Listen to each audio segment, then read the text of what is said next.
Salut à toi et bienvenue sur la chaîne Millionnaire Evolution. Si tu ne connais pas encore la chaîne, ici je partage des news, des informations pertinentes ainsi que tout un tas de contenus éducatifs sur les crypto-monnaies. Si c'est pas encore le cas, je t'invite à t'abonner à la chaîne, mettre un petit pouce bleu afin de me soutenir à continuer à réaliser des vidéos. Allez, c'est parti pour la crypto news de cette deuxième semaine de juin 2022. Let's go! On attaque avec le cours des crypto-monnaies de ce mardi 14 juin. Sachant qu'il y a eu un léger rebond après un sell-off massif des crypto-monnaies. On a un Bitcoin à environ 22 000 $, un Ethereum à 1200. Le marché réalise actuellement un léger rebond, sachant qu'on n'est pas à l'abri d'un prochain sell-off jusqu'à trouver le point bas de marché. On enchaîne donc avec cette première news. Le gouvernement allemand s'oppose à la surveillance systématique des portefeuilles auto-hébergés. Donc quand on entend portefeuille auto-hébergé, ce sont les portefeuilles non custodiales type MetaMask. Et jusqu'à maintenant, l'Union européenne, il y avait justement une proposition qui avait été faite, qui avait fait grand bruit. Elle prévoyait de surveiller toutes les transactions en crypto-monnaie, quel que soit le montant, y compris celles qui transitent par des portefeuilles auto-hébergés.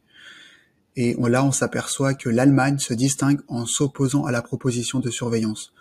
Donc c'est plutôt une bonne nouvelle du côté de l'Allemagne. Ensuite, une autre news, la SEC change de proie. Binance dans le collimateur du régulateur.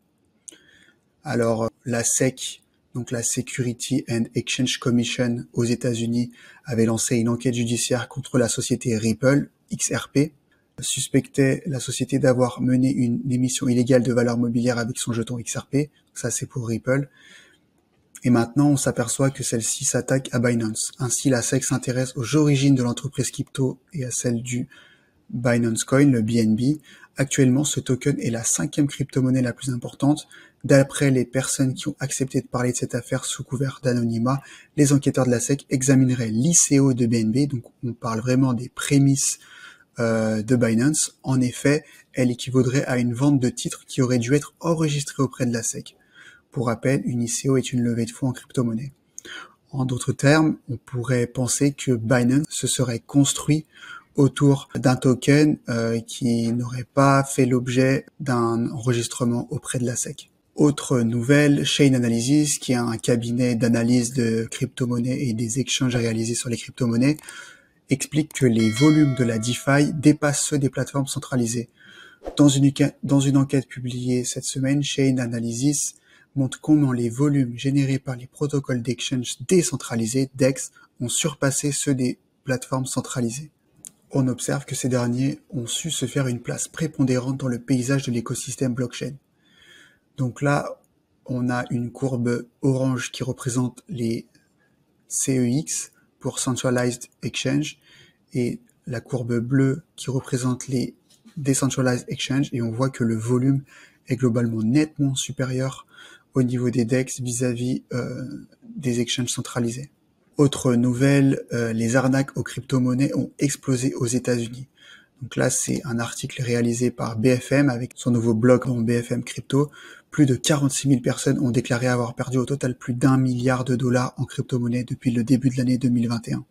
Selon un rapport de la Federal Trade Commission, FTC. Donc, aux États-Unis comme en Europe, l'intérêt des particuliers pour les crypto-monnaies est grandissant. Selon les estimations récentes de la Fed et de la Banque centrale, 10% des Européens et 12% des Américains posséderaient des crypto-monnaies. Et ainsi, le dernier rapport de la FTC fait état d'une forte augmentation des arnaques liées aux crypto-monnaies depuis 2021 aux États-Unis. Ainsi, plus de 46 000 personnes ont déclaré avoir perdu ou cumulé plus d'1 milliard de dollars en crypto-monnaies. Sachant que je suis d'accord, il y a un certain nombre de personnes qui ont probablement perdu de l'argent. En revanche, on parle d'un chiffre de 46 000 personnes. J'imagine par rapport au nombre total de personnes qui s'intéressent aux crypto-monnaies, ça reste un nombre assez dérisoire, selon moi bien sûr. Les crypto-monnaies présentent plusieurs caractéristiques attrayantes pour les escrocs, ce qui peut contribuer à expliquer pourquoi les pertes déclarées en 2021 étaient près de 60 fois supérieures à celles de 2018. Il n'y a pas de banque ou d'autorité centralisée, bien sûr, c'est le principe même des crypto-monnaies. Les transferts de crypto-monnaies ne peuvent pas être inversés. Effectivement, quand on va réaliser des transactions, le cheminement inverse n'est pas réalisable. Et la plupart des gens ne savent toujours pas comment fonctionnent les crypto-monnaies. Ça, c'est encore une fois un souci de formation de l'utilisateur. Et donc, j'invite fortement à tous ceux qui s'intéressent à regarder mes vidéos sur différents sujets autour des crypto-monnaies. Autre news, Celsius Network, donc le token Cell, 35 000 Ethers partis en fumée suite à une perte de clé de Stakehound. Ça s'apparente plutôt à une mauvaise blague, mais c'est bien une réalité. En gros, les fondateurs de Celsius ont perdu l'une des clés multisignatures qui détenait 35 000 Ethers. Et du coup, ils ont déclaré ça, ils ont détecté ça pendant le 2 mai 2021, mais la société est restée silencieuse tout en tentant de récupérer la clé, sauf que cette démarche n'avait rien donné et aucune annonce n'a été faite depuis, raison pour laquelle Stakehound a décidé de porter l'affaire devant la justice israélienne pour cause de négligence. Enfin, dernière news plutôt positive, PayPal libère le Bitcoin et l'Ether et s'ouvre au transfert de crypto. Donc c'était dans les clous depuis plusieurs mois et là le vice-président de PayPal l'a annoncé au sein du Forum économique mondial du 23 mai 2022. Le géant du paiement était alors sur le point d'inclure de nouveaux services crypto sur la plateforme. Eh bien, c'est désormais chose faite.